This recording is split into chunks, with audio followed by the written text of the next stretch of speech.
देखें अभी जो है ना हमारे पास ये हमारे पास गिवन फॉर्मेट है और ये हमारा पेपर है।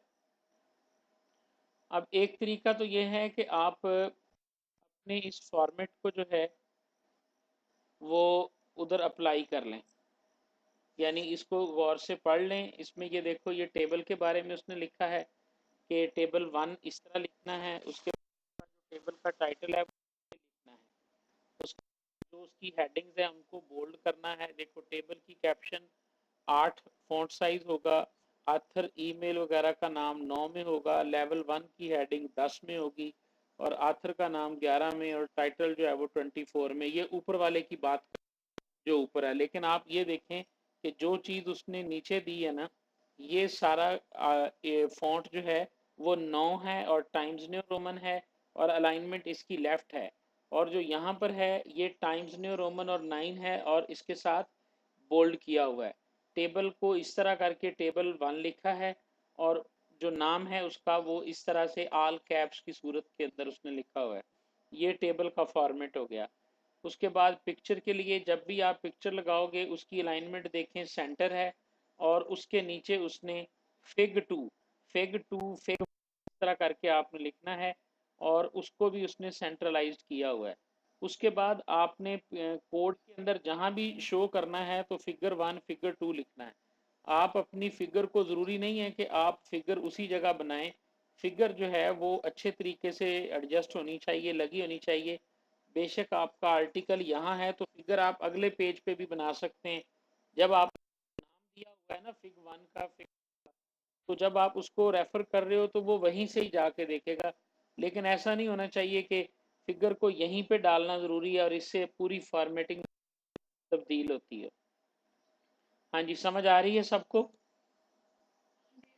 उसके बाद ये देखें आपका ये टाइटल, उसके बाद पढ़ते जाएं। ये 24 है, टाइम न्यू रोमन है, बोल्ड वगैरह नहीं है।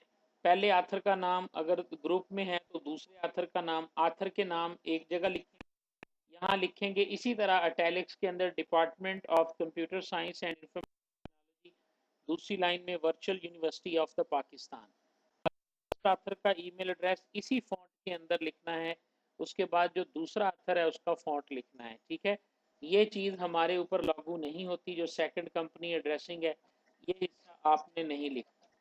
ठीक है, अब देखो इसका एक तरीका तो ये है कि आप अपने कंटेंट को उठाकर यहाँ ले आओ, और एक तरीका ये है कि आप यहाँ से अपने फॉर्मेट पेंटर के साथ, ये फॉर्मेट पेंटर से आपने इसका उठाया और इसके ऊपर जाके इसको पेंट कर दिया, ये आपका जो है ना वो वाली फॉर्मेटिंग यहाँ आ गई।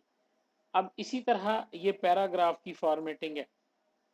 पैराग्राफ चूंकि ज़्यादा हैं तो आप देखें टाइम्स न्यू रोमन है और 10 है। एक पैराग्राफ की फॉर्मेटिंग यहाँ से कॉपी कर लें और इसके ऊपर लगा दें आप जाके। ये देखें, ये पहले पैरे को मैंने लगा दिया, ये एक के ऊपर लग गई।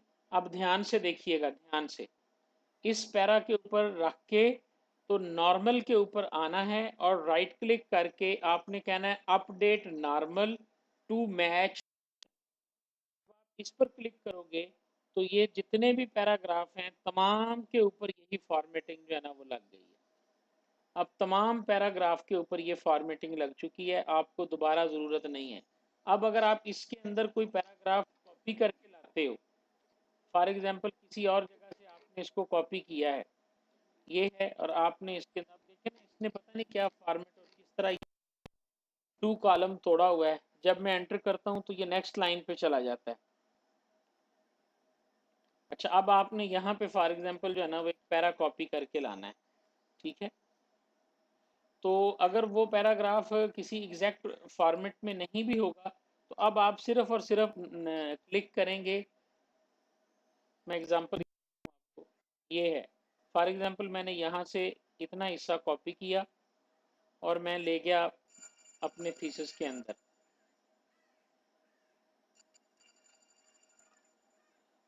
जी, मैं यहाँ पे ले गया और मैंने जाके पेस्ट किया।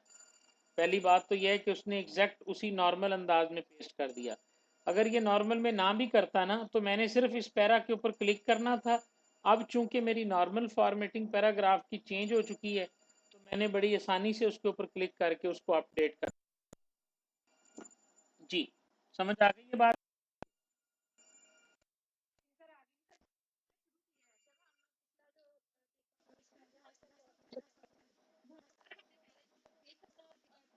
अस्सलाम वालेकुम।